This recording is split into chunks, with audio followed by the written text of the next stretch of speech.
Welcome to the Slop Temple. We pray this video helps. You start by preparing the sheet and entering a start date.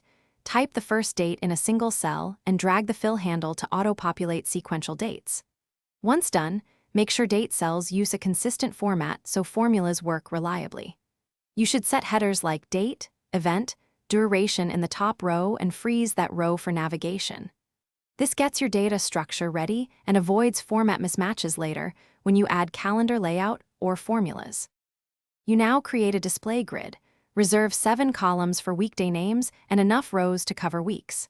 Use formulas such as index with match or filter to pull events into each date cell based on the date column.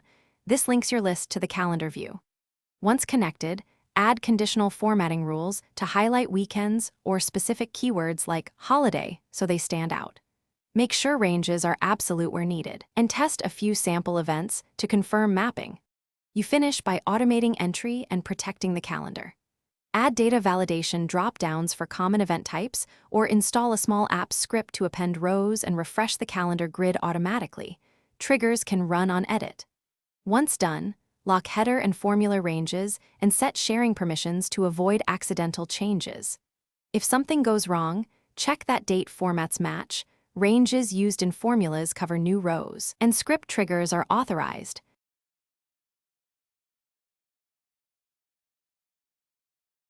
Thanks for watching. Consider subscribing if we helped you.